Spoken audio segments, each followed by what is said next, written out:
Neste vídeo traremos em primeira mão números do relatório anual produzido pelo especialista César Grafietti em cima dos balanços dos clubes de futebol do Brasil. Desta vez com a Outfield e a Galápagos Capital, parceiros do César, que apoiaram esse trabalho tão importante que já foi feito, vem sendo feito há anos com apoio de outras empresas. Agora essas duas companhias apoiando esse estudo, esse trabalho tão importante para o futebol brasileiro.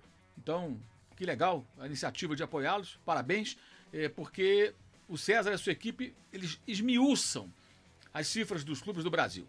E tivemos acesso aqui ao relatório em primeiríssima mão, e nesse vídeo vamos trazer o assunto que mais interessa ao torcedor que está ligado nessa questão. Tem uns que evitam o assunto, não quero nem saber, fogem do assunto, mas é importante prestar atenção nisso, até para que você possa cobrar o dirigente do seu clube uma melhor gestão, e assim você poderá ter um time de futebol realmente mais competitivo, vestindo a camisa do seu time de coração. Vamos falar sobre isso nesse vídeo que tem o patrocínio do OneFootball, o aplicativo que você pode baixar acessando o link que está aqui embaixo na descrição do vídeo. No OneFootball você pode assistir os melhores momentos dos jogos da Copa Conmebol Libertadores e da Copa Conmebol Sul-Americana. Isso mesmo, à medida que os lances acontecem, você pode conferir os lances do OneFootball e também do Campeonato Brasileiro, os melhores momentos. Passando a data FIFA, volta o Brasileirão, depois volta a Copa Conmebol Libertadores, Copa Conmebol Sul-Americana, e você confere no OneFootball além de vídeos, entrevistas, estatísticas, tempo real das principais competições do futebol pelo planeta. Faça o download do OneFootball quando você baixa o aplicativo pelos nossos links disponibilizados em lives e vídeos aqui do canal. Você apoia o youtube.com/Mauro César, porque mostra para os amigos do OneFootball a força do canal. Então faça o download, você não tem nada a perder, só tem a ganhar e certamente não vai se arrepender. Como não vai se arrepender se prestar muita atenção nesses números que vamos trazer do estudo de César Grafietti sobre as dívidas dos clubes. É muito importante que o torcedor fique atento a esses números e a gente começa aqui com esses detalhes na tela que você já está vendo. Série A ampliada. O Atlético Mineiro segue sendo a maior dívida do Brasil, com um número que cresceu 14% em 2022. As dívidas do Corinthians apresentam crescimento e seguem sem solução aparente.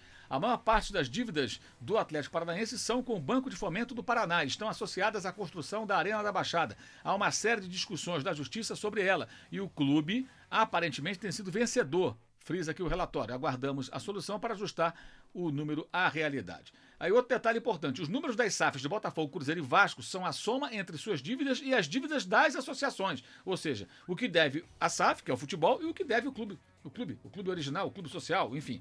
Então, está tudo somado aí. E outro detalhe sobre o Coritiba, as dívidas do Coxa foram reduzidas por conta do processo de recuperação judicial ao qual o clube passou. Então você tem aqui, ó, as dívidas que variaram.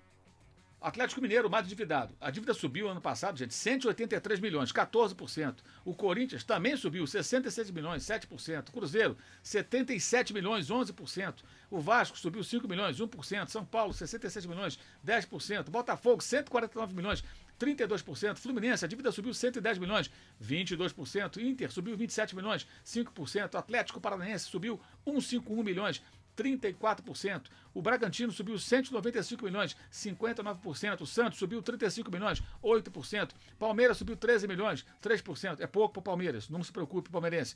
Grêmio subiu 94 milhões. Olha como a Série B foi complicada para o Grêmio. 40% aumentou a dívida gremista, gente. Flamengo caiu a dívida, 123 milhões, 27%. Flamengo reduziu a sua dívida em mais de um quarto. O Bahia, a dívida subiu em 100 milhões, 57%. Coritiba, nesse cenário da recuperação judicial, caiu em 37 milhões, 16%. A América cresceu 32 milhões, 31%. O Avaí caiu 23 milhões, 24%. Fortaleza subiu 18 milhões, 42%. É um percentual elevado, mas o número absoluto não é assustador. Ceará subiu 6 milhões, 13%. Juventude, 5 milhões de queda, 16%. Goiás, 20 milhões de redução da dívida, 46%. Atlético Goianiense subiu 5 milhões, 68%, foi rebaixado. E o Cuiabá tem uma dívida ridícula de apenas 3 milhões, ela caiu 9 milhões, 77% de redução. E praticamente não tem dívida o time matogrossense. Agora uma tela que é extremamente importante. A alavancagem, que é a relação entre dívida líquida e receitas totais. Clubes com nível de endividamento preocupante, exceto o Atlético Paranaense, conforme já explicado anteriormente, e o Bragantino, cujo credor é o controlador, que é a Red Bull, que é a dona. Então o Bragantino deve para ele mesmo, né? Clubes que precisam ter atenção com o tamanho das dívidas, ressalta o relatório. Coritiba endereçou ajuste. São Paulo e Corinthians apresentam redução, mais suportados por aumento de receitas do ano passado, que pode não ser sustentável. Ou seja, pode ser que esses dois grandes clubes de São Paulo não consigam manter essas receitas tão elevadas, ressalta o relatório. Há anos o César Grafietti, e ele frisa aqui esses percentuais nesse estudo em parceria com a Outfield e a Galápagos Capital, ele sempre fala, o teto é 1,35, ou seja, se você arrecada 100 milhões, você pode dever 135 milhões. A dívida não pode passar de 1,35 do que você arrecada. Esse é o limite do razoável, certo? Então, o problema não é dever, o problema é você dever várias vezes aquilo que você arrecada, que é o caso do Cruzeiro, que viu crescer de 2021 para 2022 a sua dívida. Você vai ver na tela os percentuais. O Vasco também cresceu, o Botafogo, o Atlético Mineiro, o Bahia, o Atlético Paranaense teve um pequeno crescimento, o Fluminense também cresceu, o Bragantino cresceu, o Santos cresceu, o Inter manteve, o Corinthians reduziu, mas ainda está acima do 1,35, que tem um detalhe. O Corinthians tem um estádio ainda, que é outro CNPJ, aqui é a dívida do clube apenas, gente. Então, juntando com o estádio, o cenário é bem mais preocupante do Corinthians. O Coritiba reduziu na situação que já explicamos. O Grêmio teve um crescimento significativo também. O rebaixamento fez muito mal às finanças tricolores. O São Paulo conseguiu reduzir, desceu ali para uma margem mais segura, mas a questão é manter o faturamento e continuar nessa política, até acelerar, quem sabe, para reduzir suas dívidas e entrar no outro patamar. O América Mineiro teve uma queda pequena, mas está ali na margem tranquila. A mesma coisa o Avaí, que caiu bastante a sua dívida, né? Era de 3,8, foi para 0,8 daquilo que arrecada, foi rebaixado, inclusive, o Avaí. Aí o Palmeiras cresceu um pouquinho para 0,6, mas super tranquilo, nada demais. Ceará também 0,4, Juventude. E o Flamengo, que é o time de maior arrecadação do Brasil, reduziu de 0,4 para 0,3. Ou seja, o Flamengo deve 0,3 daquilo que arrecada. É uma dívida muito pequena para quem tem o maior volume de dinheiro entrando. Como é o caso do Palmeiras também, num número que não é tão favorável, mas é muito bom também. Porque o Flamengo fatura ainda mais que o Palmeiras, né? Então o Flamengo fatura lá mais de 1 bilhão e o Flamengo tem uma dívida que é muito pequena em relação a esse faturamento. O Fortaleza, o Goiás, o Atlético Goianiense, e todos reduzindo, né? O Atlético manteve e o Cuiabá praticamente zerou a sua relação dívida-receita.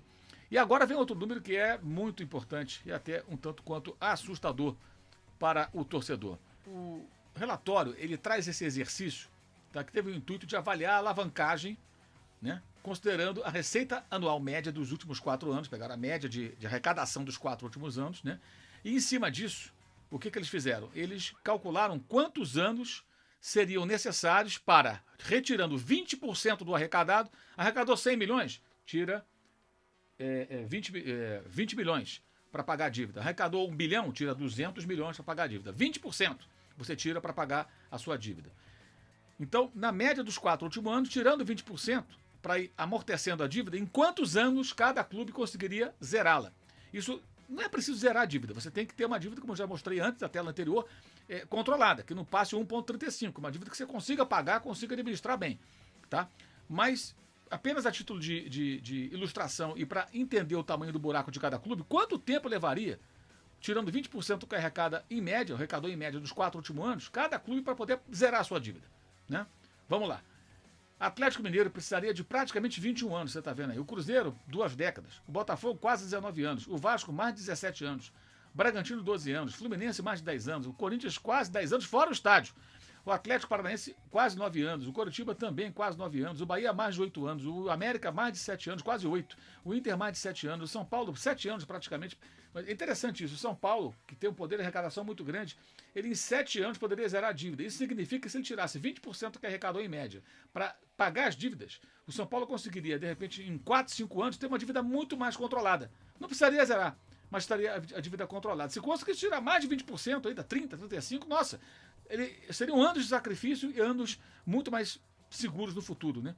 O Santos tem um número igual ao do São Paulo, o Avaí 6 anos praticamente para pagar, o Grêmio quase 4, o Palmeiras em 3 anos zeraria a dívida, o Juventude um pouco mais de 2 anos, o Ceará também, o Fortaleza em menos de 2 anos zeraria a sua dívida, o Flamengo também um pouco mais de 1 ano e meio, zeraria a sua dívida se assim desejasse, o Goiás em 1,2 e o Atlético Goianiense em menos de 1 ano e o Cuiabá praticamente não tem dívida nenhuma. Então são números que mostram a diferença de cada clube dentro da sua realidade, isso é muito importante. Não adianta olhar o número da dívida absoluta.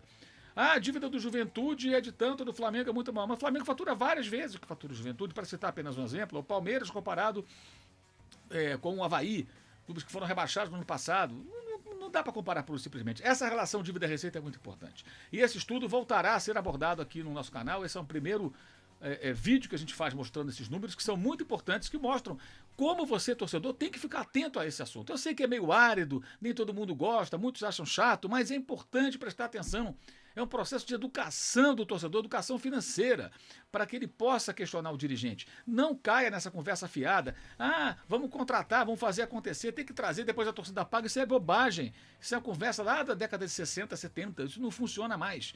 É preciso gestão, é preciso responsabilidade. Organizado, os clubes conseguem fazer coisas interessantes. Tanto que você vê, por exemplo, Fortaleza, para ficar em um exemplo, sendo competitivo, com dívida controlada, atraindo jogadores que jogam em centros considerados mais desenvolvidos e com mais grana circulando do que o estado do Ceará, virando um bom mercado para atletas de bom nível, com um bom técnico que não quer ir embora de lá, continua por lá, um técnico estrangeiro, e segue sendo competitivo, disputando competições internacionais. Então é possível para todo mundo melhorar o seu patamar, desde que haja uma boa gestão. Esse vídeo tem um patrocínio do OneFootball. Baixe o aplicativo, faça o download, link na descrição.